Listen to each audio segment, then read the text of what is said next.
মাকসুদুল আরিফিন সবাইকে শুভেচ্ছা জানিয়ে আবদুল্লাহ বিন জায়েদ আল মাহমুদ কর্তৃক আয়োজিত কাতারের শায়েখ আহমদুল্লাহ সাহেব কিছুক্ষণের মধ্যে বক্তব্য রাখবেন।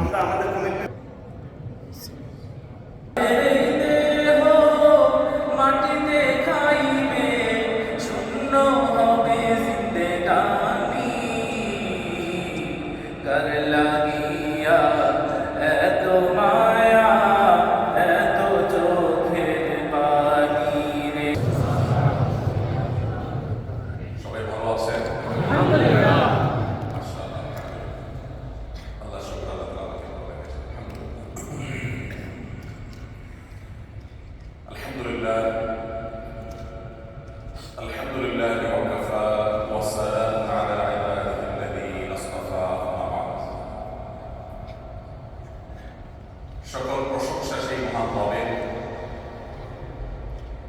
যিনি আমাদের প্রিয় স্বদেশ থেকে শত সহস্র কিলোমিটার দূরে কোরআন এবং হাদিসের কথা শুনবার জন্য এখানে আমাদেরকে সমবেত হওয়া, একত্রিত হওয়ার তৌফিক দিয়েছেন। আমরা অন্তরের অন্তঃস্থল থেকে সেই রব্বে কারীমের দরবারে শুকরিয়া জানাচ্ছি। আলহামদুলিল্লাহ। প্রিয় ভাইরা, এতক্ষণ যাবত আপনারা নিশ্চয়ই গুরুত্বপূর্ণ বক্তব্য শুনেছেন এবং সেই সাথে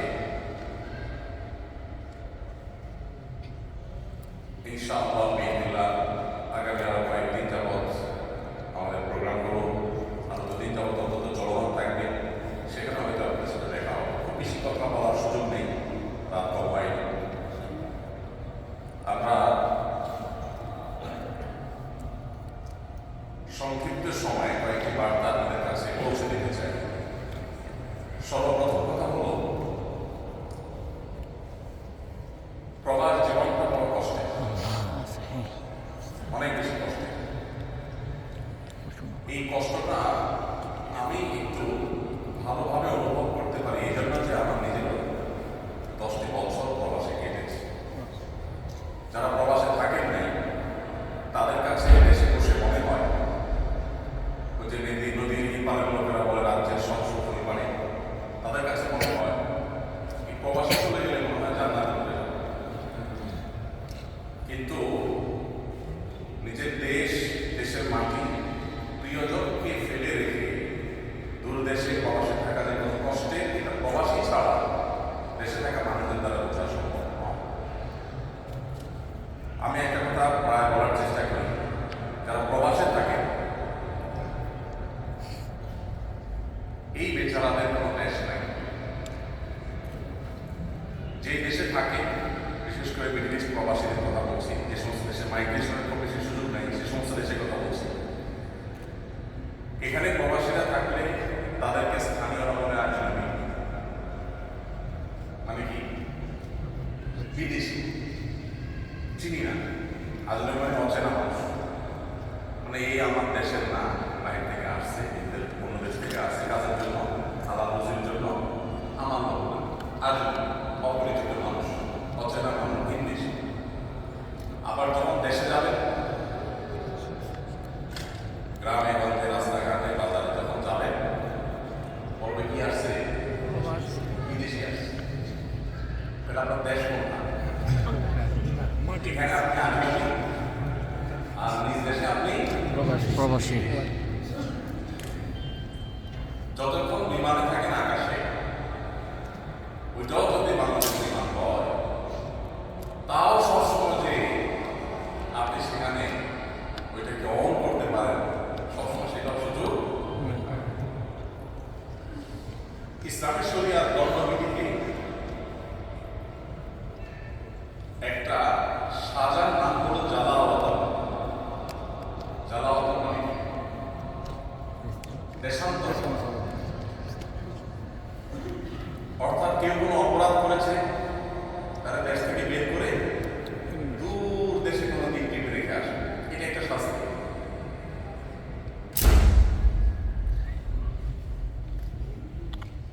গত কিছুদিন আগে আমার নিউজিল্যান্ডে যাওয়ার সুযোগ হয়েছিল, পৃথিবীর একেবারে শেষ মাথা যেখান থেকে সূর্য উঠে। তো নিউজিল্যান্ডের পাশে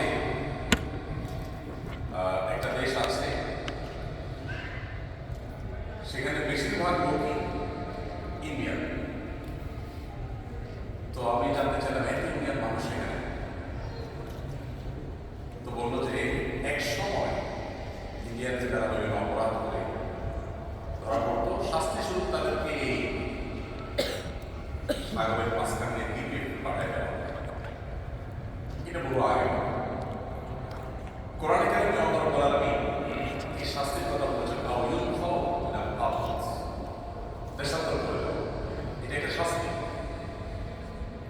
কিন্তু আধুনিক পৃথিবীতে হালাল টাকা উপার্জন করার জন্য নিজের দেশ, নিজের প্রিয়জন মাতৃভূমি রেখে দূর দেশে আসাটা, এটা কোনো শাস্তি না, বরং এটাকে মানুষ মনে করে সৌভাগ্যের ব্যাপার।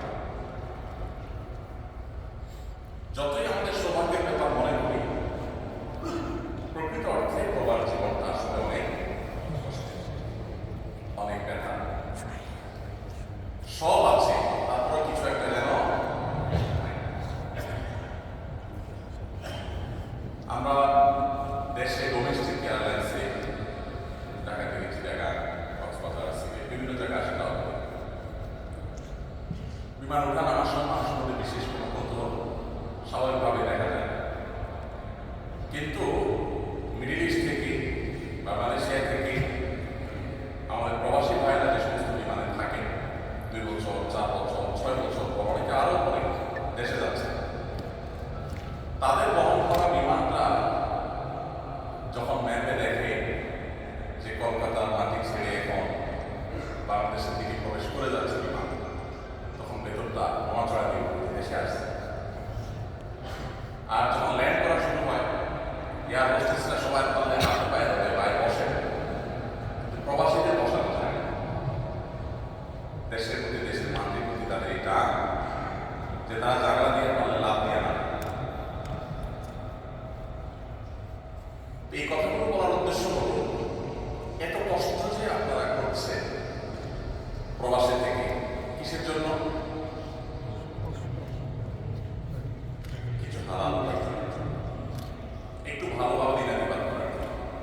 যারা ব্যাচেলার আছেন তাদের কষ্টটা অনেক বেশি, যারা ফ্যামিলি নিয়ে আসেন তাদের কষ্ট একটু কম, তারা হয়তো বেশি সুখে আছেন। তা হয়তো বউ বাচ্চার সাথে আছে, কিন্তু মা বাবা, ভাই বোন, দেশের মাটি, অন্যান্য মানুষজন, তাদেরকে প্রতি মুহূর্তে মানুষ মিস করে। এই একটা শূন্যতা প্রবাসে থাকে। এত কষ্ট করছি আমরা, এই পৃথিবীতে যে কয়দিন বেঁচে থাকবো সেই কয়দিন যেন একটু ভালো থাকে। নাকি অন্য কোনো উদ্দেশ্য আছে? কি বলেন? না, একটু ভালো থাকার জন্য এত বড় স্যাক্রিফাইস, এত বড় ত্যাগ, সেই ভালো থাকাটা নিশ্চিত হবে কিনা আমরা কেউ জানি না। জানি কোনো গ্যারান্টি আছে? না। কত লোক প্রবাসে বছর বছর জীবন কাটায়, কিন্তু যে তেমন কিছু করতে পারে আছে না? আছে। তো প্রবাস জীবনে এত কষ্ট করার পরও আমরা অনেকেই আছি যে আমাদের আসলে জীবনে তেমন কোনো পরিবর্তন হয় না। কিন্তু প্রবাস জীবনের এই সময়টাতে যদি আমরা আমাদের সামনে যে অবারিত সুযোগ আছে, সম্ভাবনা আছে, এটাকে যদি কাজে লাগাই, তাহলে দুনিয়ার সুখ আমার নিশ্চিত হোক বা না হোক, আখিরাতের সুখের নিশ্চয়তা এখান থেকে নিয়ে যাওয়া সম্ভব।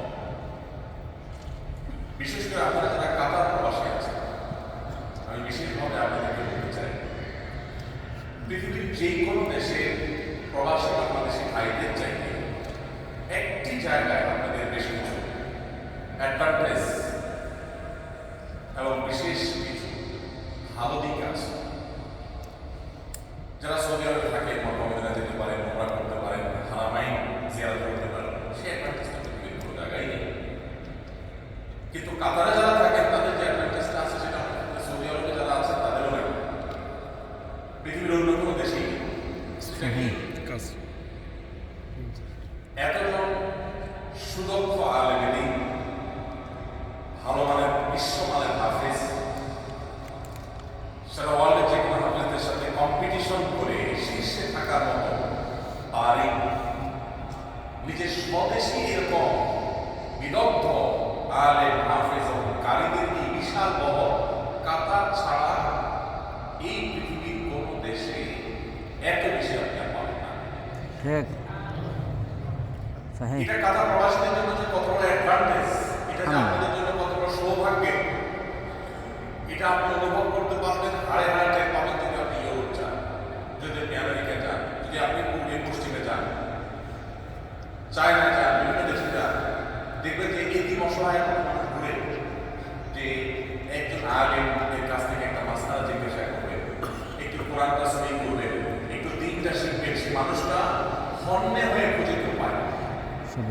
শেখ আব্দুল্লাহ কিন্তু সাহেবের আপনারা কৃতিত্ব। যারা কাতারে প্রবাসী হিসেবে আছেন, এখানকার ধর্ম মন্ত্রণালয়, ইসলামিক অ্যাফেয়ার্স মন্ত্রণালয়, তারা আলহামদুলিল্লাহ আমাদের স্বদেশী আলেম ওলামাদের মধ্য থেকে ফিল্টার করে বাছাই করে সবচেয়ে বিশ্বমানের হাফেজ কারি যারা অনেক দক্ষ ওলামা একরাম আছে, অনেক সিনিয়র ওলামা একরাম আছে, অভিজ্ঞতা সম্পন্ন ওলামা একরাম আছে, আপনার হাতে ডানে বামে আপনি হাত মিলিয়ে তাদেরকে পেয়ে যাবেন।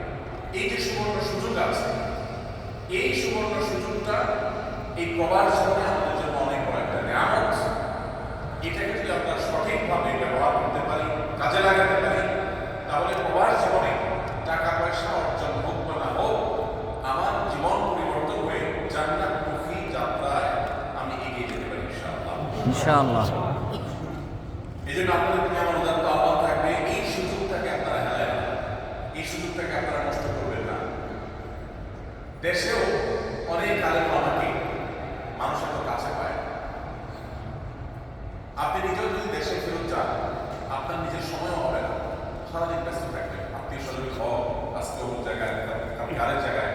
কিন্তু এখানে আমাদের দেশেও ইমাম সাহেব যারা আছেন, দায়ী যারা আছেন, মুফতি যারা আছেন, মুয়াজ্জিন যারা আছেন, এই সমস্ত ওলামায়ে কেরাম, এখানে যারা মুয়াজ্জিন আছেন তারা অনেকে দেশে অনেক জায়গায় ইমামতি করবেন না, হয়তো অনেক বড় মসজিদ খতিব হতে পারেন, এরকম মানুষ এখানে মুয়াজ্জিন হিসেবে আছে, এত যোগ্য মানুষ।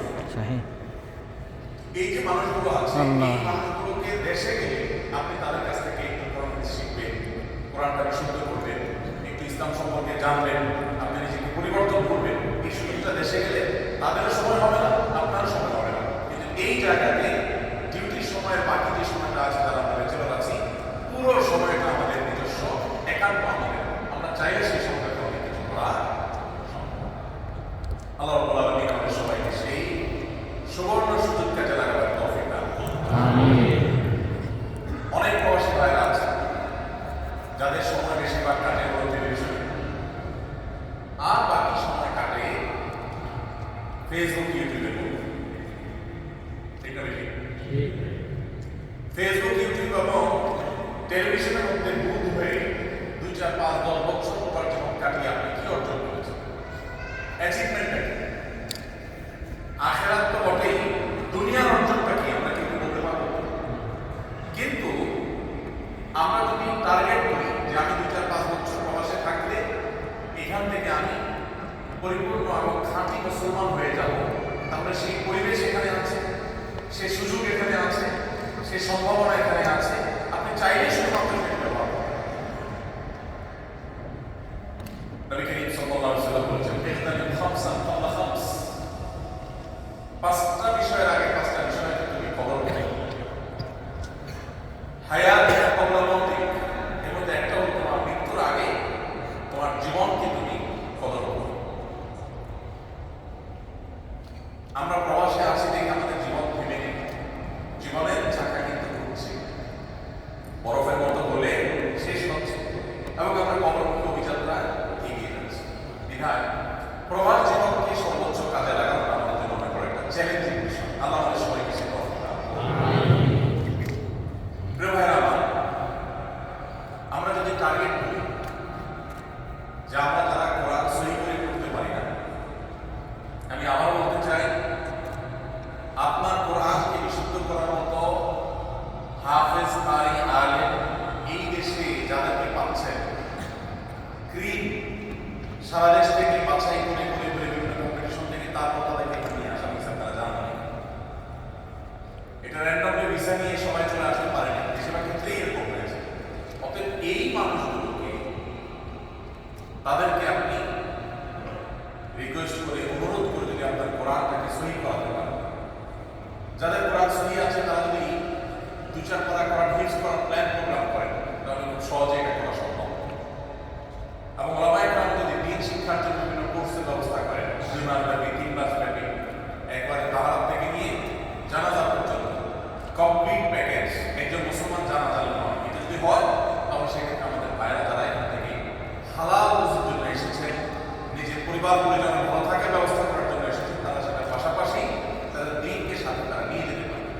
কেন দিনটা গুরুত্বপূর্ণ, কেন দিনটা প্রয়োজন? আপনার টাকা পয়সা আপনাকে সুখী করবে না, আপনাকে সুখী করবে হলো আল্লাহর আনুগত্য। আল্লাহর আনুগত্যের সাথে যদি টাকা পয়সা থাকে তো আলহামদুলিল্লাহ, যদি নাও থাকে তারপর আপনি সুখী হবেন। নবী করিম সাল্লাল্লাহু আলাইহি ওয়াসাল্লাম বলেছেন, লাইসাল গিনা বিকাথরাতিল আমল ওয়ালাকিন্নাল গিনা গিনান নাফস। অনেক সম্পদের মালিক হওয়া এটার নাম সুখী হওয়া না। তাহলে সুখী হওয়া কিসের নাম? সচ্ছলতা, অনেক পয়সা করি, অনেক জমি জমা, অনেক ব্যাংক ব্যালেন্স, অনেক ফ্ল্যাট প্লট বাড়ি গাড়ি করে ফেলে, এটার নাম সচ্ছলতা না। সচ্ছলতা হলো কারণ অন্তর থেকে তিনি যদি নিজেকে সচ্ছল মনে করেন, তিনি যদি মনে করেন যে আমার কোনো অভাব নাই, আলহামদুলিল্লাহ আমি হ্যাপি। এখন প্রশ্ন হতে পারে, কিছু না থাকলে সে নিজেকে কিভাবে সচ্ছল, কিভাবে ধনী মনে করবে? ধনী এইভাবে মনে করবে তার কোনো ডিমান্ড নেই, তার কোনো কি নাই, চাহিদা নেই। যার চাহিদা আছে সে গরিব, যার চাহিদা আছে সে কোটিপতি হতে পারে, কিন্তু চাহিদা আরো আছে, সে আসলে ধনী না। কারণ তার আরো চাহিদা আছে, সেটা এখন নাই। দরকার আরো আছে, নিড আরো আছে, কিন্তু এখন নাই। তার মানে কি? গরিব। এই সংখ্যার আলোকে একজন ঢাকার সাথে বাড়ি করতে পারে 4 তলা বা 6 তলা। এই 6 তলা বাড়ি করছে, আর উপরে করার সুযোগ নেই। কেন সুযোগ নেই? কারণ রাজস্ব থেকে পারমিশন নাই। যে কথাটা অনুমতি আছে সেই কথাটা করা অবশ্য হয়ে গেছে। এরপরে ওই বাড়ির ছাদে গেলে দেখবেন, অনেক বাড়িতে যে ছাদে গেলে দেখবেন রড বাইর করা আছে না? কারণ রড কেন বাইর করে আছে? রডগুলো কেটে সমান করে উঠতে পারে, আর কোনো ছাদ করা যাবে না, শেষ। তারপর রড কেন বাইর করে আছে? ছাদ তো করতে পারবে না। ওইটা বাইর করে আছে এই জন্য যে ছাদ করা লাগে এই রডগুলো জোড়া দিয়ে উঠাইয়া পিলার করে টিন শেড করে দুইটা রুম করতে পারবে আর এখন টাকা নাই, বাড়ি ভাড়া টাকা উঠলে সেটা জমায়া জমায়া এখান থেকে রুম করার সম্ভব আছে। এই যে টাকা এখন নাই, বাড়ি ভাড়া টাকা উঠলে জোগাড় করে জমায়া জমায়া জমায়া খেয়া না খেয়া আরো দুটো রুম করতে হবে। এই লোক ধরি না গরিব? কোন অর্থে গরিব? চাহিদা আছে, জোগাড় নেই। চাহিদা আছে, জোগাড় নেই। কোটি টাকার বাড়ি আছে, কিন্তু হাদিসের সংজ্ঞা অনুযায়ী সে ধরি না গরিব? গরিব। আরেকজন 4 তলা 6 তলা বাড়িতে পড়ে, তার টাকাটা কিছুই নেই, কিন্তু তার যা আছে এটা নিয়ে সে, তার ওয়াইফ, তার বাচ্চা কাচ্চা সবাই ডিসিশন নিছে যে দুনিয়া আমাদের থাকার জায়গা না, দুনিয়া থেকে আজকে এখন মারা গেলে আমাকে কবর রেখে আসা হবে, কালকে আমার মাটির নিচে চলে যেতে হবে। সো যা আছে আল্লাহ যা দিচ্ছেন এটা পেয়ে আমরা অনেক খুশি। আল্লাহ যদি 4-6 তলা পায়ে মালিক করে আলহামদুলিল্লাহ, না করলেও আলহামদুলিল্লাহ। আমাদের তেমন কোনো ডিমান্ড নাই। এই যে কোনো ডিমান্ড নাই, কোনো চাহিদা নেই, এই লোকটা দেখতে গরিব মনে হলেও প্রকৃত অর্থে সুখী এবং ধনী। এই লোকটা অভাবী না। আমরা সুখ চাই নাকি ধন চাই? সুখ। বুঝে বলতেছেন না? না বুঝে। সুখ চান না ধন চান? সুখ চাই। সম্পদ না সুখ? সম্পদ। সুখ। সুখ। সুখ। আচ্ছা, তাহলে আপনি অপশন নেই, দেখেন তো কোনটা নেবেন। অপশন নম্বর 1, আপনাকে যদি আল্লাহ তাআলা একটা সুযোগ দেন যে আচ্ছা তোমাকে একটা ব্ল্যাঙ্ক চেক দেওয়া, ব্ল্যাঙ্ক চেক, অ্যামাউন্ট লেখা নেই, সই করা আছে, অ্যামাউন্ট তুমি বসাই দেবে, যা বসাই দেবে, মিলিয়ন বিলিয়ন ট্রিলিয়ন যা 2-4-500 কোটি টাকা লিখে দেবে। লেখা তুমি যে টাকা তুলে বাড়ি গাড়ি ব্যবসা বাণিজ্য ব্যাংক ব্যালেন্স সব করে দেবে। তুমি চাইলে অবসর নিতে পারো, কিন্তু সুখ পাবা কিনা গ্যারান্টি নেই। এটা একটা অপশন। অপশন নম্বর 2, তোমাকে একটা কুড়ের ঘর দেওয়া হবে। বুঝলেন তো কুড়ের ঘর? একটা ছনের ঘর দেওয়া হবে, বৃষ্টি বেশি জোরে হলে যত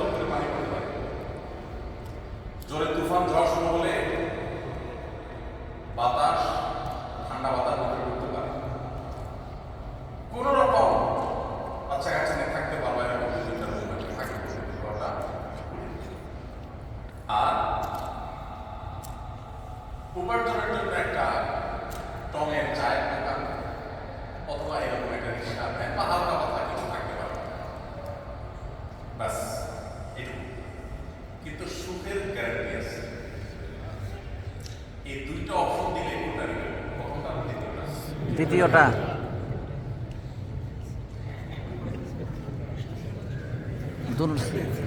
দুটা চাই।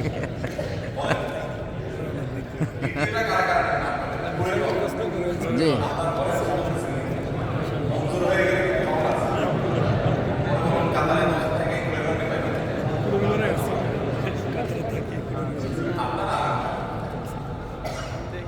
সবাই শেয়ার হবে ধরে ফেলছেন এই জন্য অসম্ভব নিছে আসলে যদি সত্যি সত্যি এরকম সিরিয়াস সুযোগ পান তখন বোঝা যাবে কাদা নামে যদি লিখে বলে ভাই তোমাকে প্ল্যান চেক করতে চাই তখন আপনি যদি বিপরীত অপশনে আল্লাহর কাছ থেকে সুখের গ্যারান্টি পায় ফুলের ঘর পান কজন নেবেন আল্লাহ মুখে তো বলছি ভাইরা আমাদের টেন্ডেন্সি হলো যেহেতু আমরা সুন্নাহ ফাউন্ডেশন আমাদের চ্যারিটি প্রতিষ্ঠান এটা চালায় দেখি বিভিন্ন রকমের লোকজনের সাথে দেখা হয় অনেক গরিব